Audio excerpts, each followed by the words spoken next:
pasando en verdad con la industria. ¿Se cae o revive? Se lo voy a preguntar a Daniel Rosato, que es presidente de Industriales Pymes Argentinos. Daniel Graña le habla, buen día. ¿Qué tal, Rolando? Buen día, ¿cómo le va? ¿Qué está pasando, jefe? Bueno, estamos con... A ver, la realidad es que la situación está complicada porque venimos con una caída, nosotros decimos, de un 14% desde el año pasado. Es decir, venimos en 2025, seguimos con una caída en las ventas. Es decir, los supermercados, el consumo masivo, viene con una caída del 12%. Quiere decir de que no hay la recuperación que se está dando en enero-febrero. Hubo una recuperación con respecto a enero del año pasado de 7 puntos, pero estamos todavía 5 puntos abajo. Es decir, el problema tiene que ver no solo con las importaciones indiscriminadas, con la baja de aranceles que compite en forma desleal con la industria nacional, sino tiene que ver esto con también una caída en las ventas, una falta de poder adquisitivo en los trabajadores, que hace de que los supermercados, justamente por eso la caída del 12% en la venta, estén vendiendo menos y por ende se traslada Claro, o sea, al los sector supermercados productivo. están vendiendo menos, importado y nacional. Bueno, justamente el 70% de los autos son importados, ¿no es cierto? El 30% hoy es nacional de lo que se produce en el país, y eso también genera a toda la cadena productiva del sector autopartista problemas, no solamente porque los sectores autopartistas producen menos, sino también porque se está importando más. Se abrieron más las importaciones con bajas aranceles. Entonces, ¿cuál es el problema? Ayer tuvimos una reunión con el secretario PYME que nos desplegó el ministro Caputo, el secretario PYME Nación, que nos atendió muy bien y nos escuchó y vio, es decir, indudablemente que aceptó la realidad de la cual nosotros fuimos a plantearle, que esa realidad tiene que ver también con cierre de fábricas, suspensiones, con despidos, sectores sensibles muy importantes que nosotros decimos no podemos perder esta mano de obra calificada, porque hace el desarrollo también de la Argentina. Si perdemos esta mano de obra calificada, que hoy se está perdiendo por falta de productividad... Sí, además son películas que ya vimos, porque ya la vimos en los 90, ya la vimos en el final del macrismo, ya la vimos en Martínez de Hoz. Digo, los que no la vieron están escritas en los libros de historia y en los análisis de política económica. Tal cual. Nosotros fuimos a plantear realmente qué va a pasar con el préstamo del Fondo Monetario Internacional. Porque si las condiciones son que la Argentina, el préstamo está condicionado a una devaluación, está bárbaro porque necesitamos devaluar para tener un dólar más competitivo, pero por otro lado estamos peor porque nosotros tenemos también los insumos dolarizados. Es decir, nosotros pagamos la pero electricidad... ahí yo te pregunto, Daniel, recordemos que, por ejemplo, durante todo el gobierno de Alberto, cada vez que aumentaba, no ya el dólar oficial, algunos de los dólares paralelos, aumentaban los precios y venía la lista de los alimentos con precios. Este año el dólar estuvo bajo también, pero siguieron aumentando los precios, entonces aumentan cuando aumenta el dólar, aumentan cuando no aumenta el dólar. Pero también, por eso, tenemos hoy un aumento del dólar blue. Es decir, la verdad, Rolando, que en Argentina hay una experiencia ya vivida que dice de que tenemos un parámetro, en la Argentina hay un parámetro que no es solo el dólar oficial, sí compramos el dólar oficial, pero acá en la Argentina se vende el dólar blue. Entonces muchos precios aumentan porque hoy tenemos un dólar blue que aumentó, no sé, en el último... 1.300. Por eso, está un 30%, más o menos, ¿no? Entonces, esto también, digamos, tracciona. Acá lo que nosotros necesitamos que el secretario PYME nos planteó que ellos están trabajando en una baja de impuestos. Esa baja de impuestos es lo que va a hacer de que el sector productivo pueda ser competitivo. Mirá lo que pasó con el campo. Le bajaron las retenciones y no están liquidando. Y hoy salen los diarios que van a liquidar todavía menos, porque no alcanza a compensar la diferencia. Y a lo mejor no tienen la confianza de lo que va a pasar con el dólar, porque la realidad es esa. Nosotros hoy tenemos un problema grave que tiene que ver con esa falta, a lo mejor, de confianza, porque hay antecedentes y la gente y todo el mundo tiene temor. Mira, yo te comento algo, Rolando, que yo tengo una industria, tengo una papelera, energía intensiva, compro el mercado mayorista, el gas.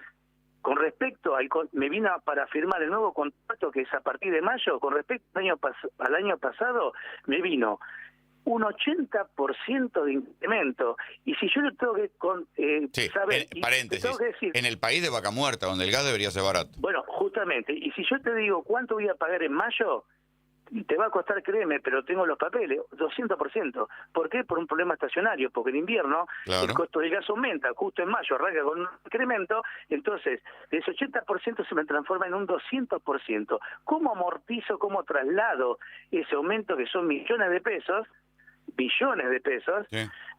¿Cómo lo traslado? Entonces, ese es un tema también a tener en cuenta, que fuimos a plantear también al gobierno. ¿Qué va a pasar si nosotros tenemos una devaluación?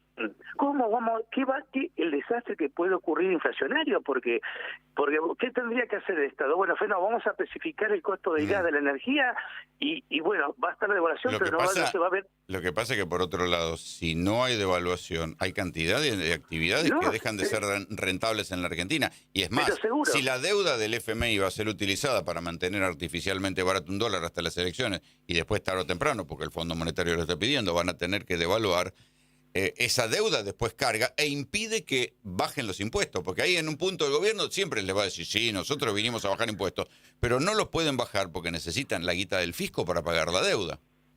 Perfecto, pero ante una devaluación, el gobierno tiene que tener en cuenta que los costos de los insumos difundidos como la energía van a tener que bajar en dólares, si no estamos en la misma. Claro. Es decir, vamos a tener costos en dólares muy altos. Yo te doy un ejemplo del combustible. El combustible, el gasoil, en la región somos los más caros. Uh-huh. Estamos un 30% encima del costo de Brasil del gasoil.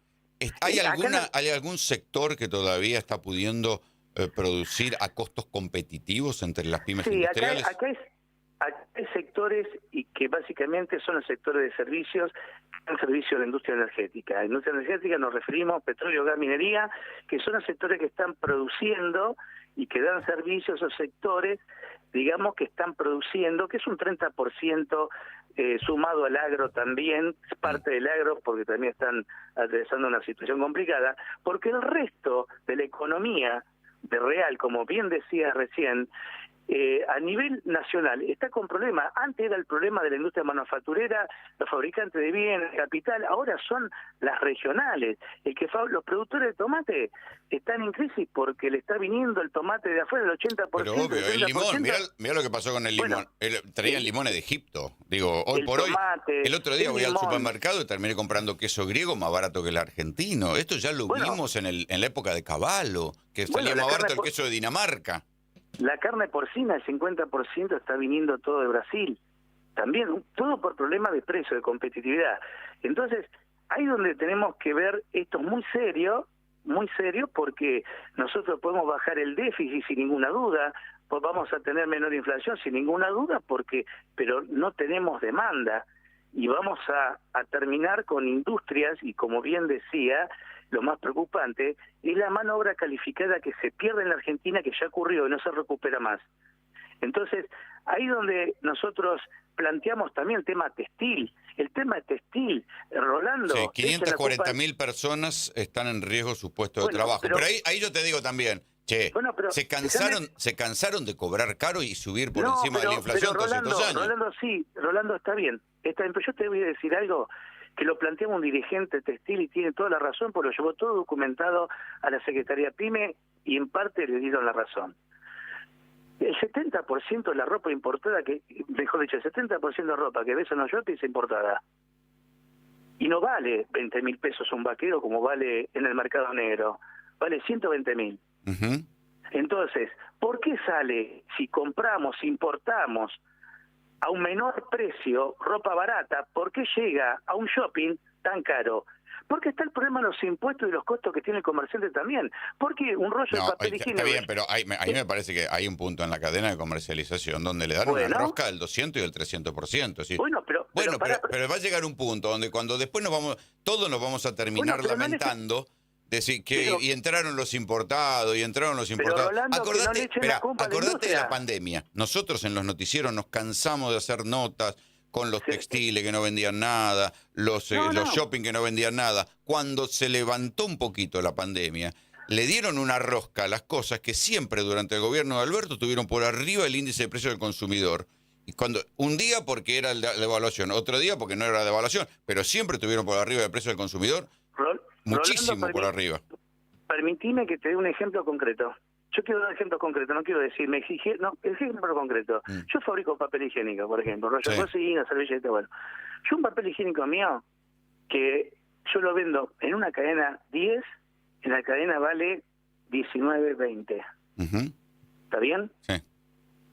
O sea que los márgenes de ganancia que en un país normal son del 20, acá son del 100. Pero es que es así, ese es el problema que tenemos. Bueno, yo no le estoy echando la culpa. Yo no quiero hablar del comerciante que está cobrando una hora. Yo lo que digo es que acá hay un problema que hay que solucionar, pero no le echen la culpa a toda la industria. No toda la industria tiene el problema. Que hubo acá, sí, que hubo precios desmesurados, que hubo realmente abusos, sí.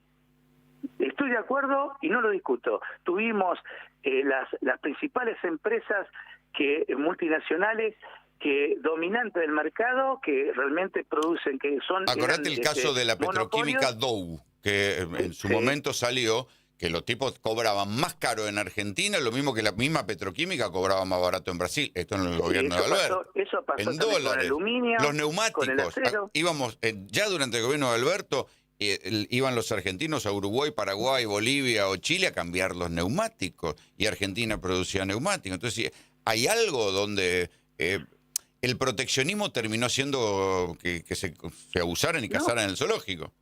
Pero está bien, pero son las reglas de juego que tiene que imponer el gobierno. A ver, yo no soy formador de precios, Rolando. No, yo sé, claro que soy productor. ¿Sí? Yo tengo una metalúrgica y una papelera. Muy bien, doy servicio a nuestra petrolera. Una metalúrgica, mal te veo, hermano. No, porque yo doy servicio a la industria, también doy servicio a nuestra petrolera. Ah, claro. Y ahí funciona. Hay poco trabajo, no abunda, pero me sostengo ahí. El problema lo tengo en la papelera. ¿Por qué? Pues ¿sabes por qué, Rolando? Porque está entrando papel por el norte de una punta y de la otra, por el noreste y el noroeste, papel de contrabando que viene de Bolivia, de Paraguay y de Brasil. ¿Y es verdad que están dejando entrar residuos que sirven para el cartón y el papel? El otro día Grabois nos decía que están dejando entrar una parte de residuos y otra parte directamente de basura, pero que esto está generando una baja en el precio incluso del papel reciclado o de lo que juntan los cartoneros. No, yo te digo, eso lo desconozco. Sí te digo algo muy concreto, que estoy en el tema, que esto nos está trayendo un gran problema en la economía circular. ¿Por qué? Porque el que produce envases de cartón está produciendo un 40% menos. Ajá. ¿Por qué está produciendo un 40%? Porque nosotros tenemos el consumo. Claro, pero aparte, todos los productos que estamos importando ya vienen con envases que no se producen en el país. Claro. Entonces, el que produce cartón, ¿qué hace? Compra a los recicladores. ¿Qué pasa? Los recicladores no pueden vender porque se está produciendo 40% menos y eso significa una baja. El reciclador le paga al cartonero, en vez de pagar el precio real que debería valer, no sé, 100 pesos, le paga 30 pesos. Se deja recolectar. Eso pasa con el cartón, pasa con el plástico, pasa con toda la economía circular. Está pasando lo mismo, porque la falta de productividad, la falta de producción, la falta de venta... todo para abajo. Tira todo para abajo y ahí se ve afectado hasta el cartonero, el que recolecta por la calle porque no tiene precio y lo va a dejar de juntar, de separar de la basura. Sí, claro que sí. Daniel, te agradezco mucho el contacto y nada, la seguimos. Bueno, muy bien, Rolando, gracias. Era Daniel Rosato, presidente de Industriales Pymes Argentinos. Una parte de la estadística